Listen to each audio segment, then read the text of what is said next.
there, students of history. IB History Paper 2 topic, the Cold War, superpower tensions and rivalries in the 20th century. I am Mr. Matthew Larson, as you are already aware of at this point. Everything that you are going to be hearing in this playlist, this section of videos, all the readings that correspond with them can be found on my class website, larsononline.weebly.com. So if you have any questions, want to go in a little bit more as you're going through this, go there. You'll be able to find everything you need, all the extra reading materials, everything where I found all my information for this presentation is going to be located right there on that website. Now, first and foremost, when we're talking about a Cold War, we've got to define what a Cold War truly is. Now, the definition of a Cold War is a state of political hostility between countries characterized by threats, propaganda, and other measures short of open warfare. So we're really, really close to war. We're kind of on the brink of war, and we're going to hear about brinksmanship a little bit later. But we're going to get right to the brink of war without actually going into war. Now, this is first going to be used by George Orwell, who we'll talk about a little bit later on, in an essay he wrote titled You and the Atomic Bomb, published October 9th, 1945. And this is going to discuss a world living in constant threat of nuclear war. Okay, he's going to call a permanent Cold War. And this is going to be talking about a peace that is no peace. He's going to be recognizing that although World War II has ended just about 2 months prior to this, we're not really in a state of peace anymore. He's recognizing that from World War II, two major world superpowers have emerged. The United States on one side and the Soviet Union on the other side, okay? One side has a nuclear weapon, the other side does not have a nuclear weapon. In this essay, he talks about going back in the time where the idea of nuclear weapons was just an idea, okay? It's a rumor going around, and that some mad scientist might destroy the entire world as he splits an atom. And then the United States develops this weapon and then uses it twice in this war. It's a major weapon. He talks about other weapons, calling them democratic weapons because everyone can get one. For example, the flintlock musket was really easy to manufacture. Everyone can make one. The nuclear bomb that we have right through here, not everyone can make that. It's going to take a lot of energy, a lot of time, and a lot of real knowledge that only the United States at this time has, which is going to allow them to be more powerful than any other country.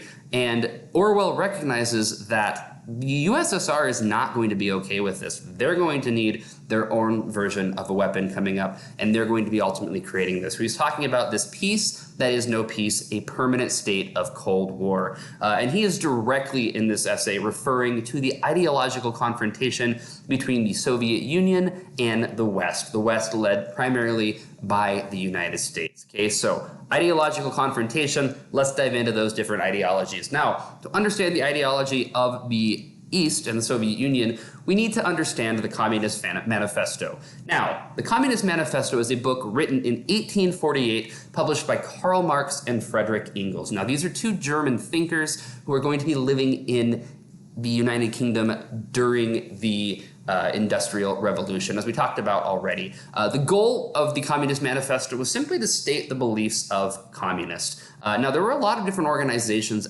advocating for this same kind of rights. Engels was the leader of one of these. Marx was a thinker, a good friend of Engels, and a very intelligent man. He was learned and he knew what he was talking about. So they're going to come together and they're going to state these beliefs in like 47 pages. Here's what communists believe. Here's why we believe this. Here's why you should join us. And this is going to be stated in the Communist Manifesto. Book 1 particularly is going to outline all these different beliefs. If you have not already read Book 1 of the Communist Manifesto, I highly recommend you go and read Book 1 of the Communist Manifesto.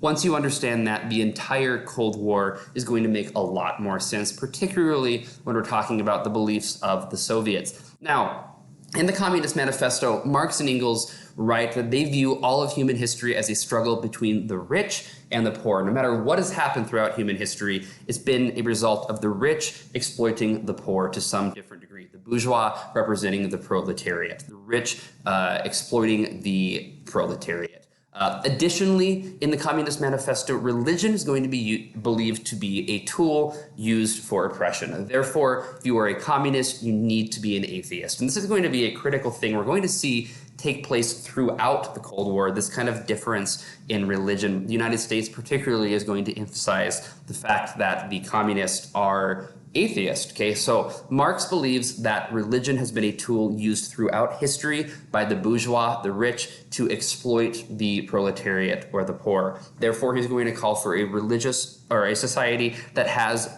no religion at all, a religious-less society.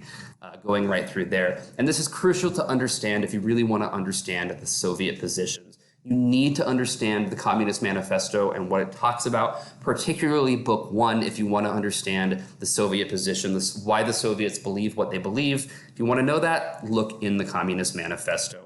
Also, Stalin is going to view the USSR as the perfect society called for in the Communist Manifesto. So in the Communist Manifesto, they're talking about creating this classless society where everyone is unified by their working class status versus by their individual country. Stalin views the USSR as the perfect example of that no other country has ever done that, but the USSR is the first to do it. Therefore, they are the best country, and they need to expand this throughout Europe. Now, the Western view of things is going to be really in stark contrast to what's talked about in the Communist Manifesto. The Western view is going to be founded on the ideals of capitalism, founded in the book Wealth of Nations by Adam Smith in 1776. And under the idea of capitalism, competition is the key to success. You're going to have companies working with one another and competing against one another, and they're going to be creating things that are going to be good for the consumers. So more competition is good for individuals. That's going to be the view of the West. Okay, so if we're going to have the bourgeois and the proletariat fighting against each other, capitalists are going to view this as a good thing, whereas communists are going to view this as a bad thing. Additionally, the West is founded on democratic ideals. Citizens should have the say in government. Citizens should be able to speak freely against their government when they disagree, and citizens should be able to stand up and have a say in what's happening within their government. Communists are going to be very opposed to this, particularly Stalin with his idea of Stalinism, that you should not speak against the government as a totalitarian government. The government is ultimately right. You do not criticize the Soviet Union. So there's going to be a real different kind of in this democratic principle, this democratic ideals, that's going to really set the stage for confrontation. Additionally, they're going to believe that communist ideals are bad for the advancement of society. And we're going to see this particularly by this quote by Winston Churchill, in which he states, "There are two places only where socialism will work, in heaven where it is not needed, and in hell where they already have it," which is going to show kind of this whole mindset of the West that communism will not work, and that it is their duty to stop the spread of communism, this thing that the Soviets view is going to be spreading forth, and that they have to spread forth through the rest of the world. So you could really make an argument that this clash, this confrontation, this Cold War we're having was really inevitable. That is all for this first initial lesson. Questions, comments, put them down below. Talk to you later.